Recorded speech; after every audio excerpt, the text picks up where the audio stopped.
Welcome to The Explainer. Today we're going to get right into it and tackle a really important question. What happens when the therapy that's supposed to help you just feels impossibly hard? We're going to break down the common hurdles in trauma therapy and the proven ways to get over them. So, yeah, this is a huge question. For a lot of folks with PTSD, a treatment called prolonged exposure therapy, or PE for short, is a total lifeline. But what happens when that lifeline feels like it's dragging you right through a storm? The biggest thing to know is that's normal. It's actually a very common and understandable part of the whole healing process. Make no mistake, PE is one of the most effective, science-backed treatments we have for PTSD. It really works. But the thing you've got to understand right from the get-go is that the path to getting better isn't some straight, easy line.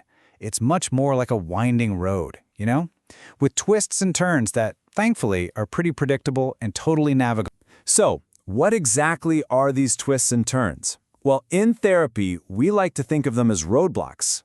And the good news is, these are roadblocks that come with a map. There are clear ways to get around them. Okay, so here are the usual suspects. You've got avoidance, which the source material cleverly calls an old friend. Then there's feeling totally disconnected from your emotions, or, on the flip side, being completely overwhelmed by them. And of course, just having a hard time handling distress and dealing with persistent anger or shame.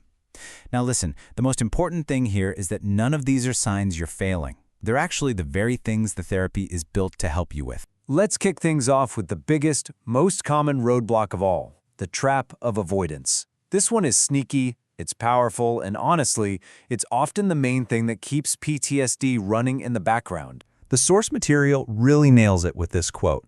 Avoidance is the most commonly encountered impediment to effective exposure. It just makes sense, right? The whole point of the therapy is to face the things you're afraid of. So, of course, our very natural impulse to run away from those things is going to be the central challenge we need to figure out. And here's the paradox. This is the really crucial part. When you avoid something that makes you anxious, you get this immediate sense of relief. It feels like it's working. But over the long haul, all it does is make the fear stronger. It robs you of the chance to learn, to have a new experience that proves to your brain that the memory or the situation, it's not actually dangerous anymore. And this is where avoidance gets so tricky. It isn't always some big obvious thing. A lot of times it hides in these little safety behaviors. For instance, the source talks about a patient, Antonio, who would practically sprint from his car to his front door, keys already in hand. That little ritual made him feel safer for a second, but all it really did was reinforce his deep-down fear of what might be outside. See, avoidance isn't just about physical actions. It can be totally internal, totally emotional. The source brings up another great example, a patient named Jason. He was doing all his therapy homework, checking all the boxes, but he wasn't getting any better. And why? Because he was emotionally checked out. He was going through the motions, but he was avoiding the actual feelings. And it's connecting with those feelings that really makes the therapy click. So how do you fix this? How do you get past that avoidance? Well, you definitely don't just jump into the deep end of the pool. Instead, the therapist helps you break it all down. You work together to create what's called a hierarchy, basically a ladder of your fears, starting with the least scary thing and working your way up. You master one step, build up your confidence, and only then do you move on to the next one. It's all about making it gradual and keeping you in control. All right, the next big roadblock is all about finding what we call the engagement sweet spot. This is that perfect balance, right? Where you can connect with the trauma memory enough to process it, but without feeling totally numb on one side or completely flooded on the other. So you've got these two extremes. On one end, you have under-engagement. You're too distant, you feel numb. It's kind of like watching a movie of the memory, but with the sound turned all the way off. And then on the other end, there's over-engagement. That's when it feels like you are right back there, reliving it, losing your grip on the present moment.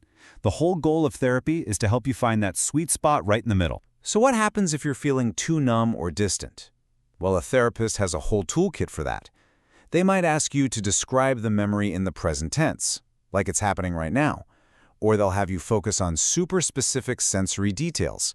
What did you see? What did you hear? What could you smell?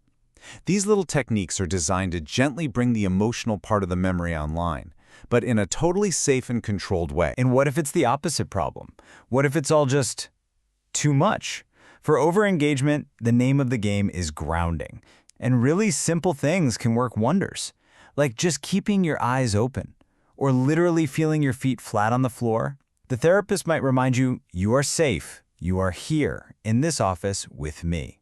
Sometimes even writing the memory down instead of saying it out loud can create just enough space to feel back in control. Okay, so beyond that balancing act of engagement, therapy can also stir up other really powerful emotions that can feel like roadblocks themselves.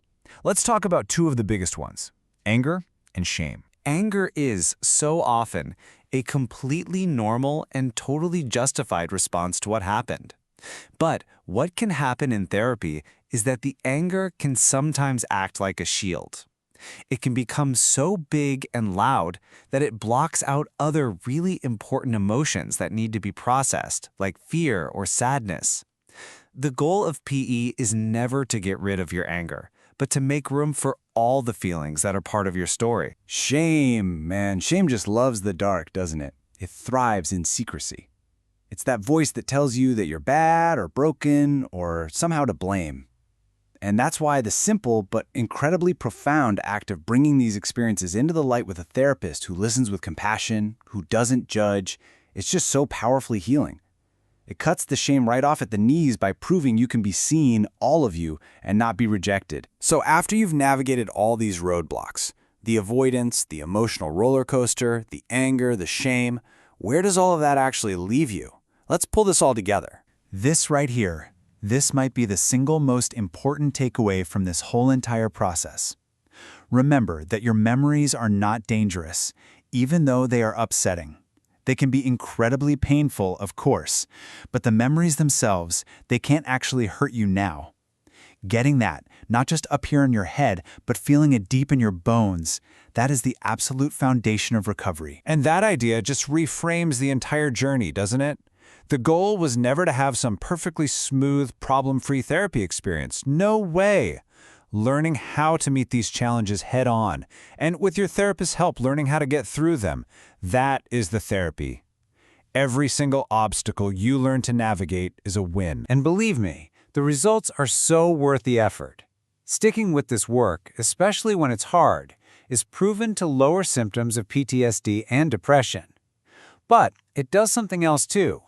It builds this incredible sense of confidence in your own ability to handle tough situations. Not just now, but for the rest of your life. So we're going to end with this question for you to think about.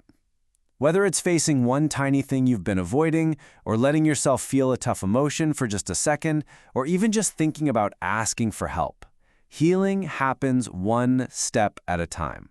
What does your next step look like?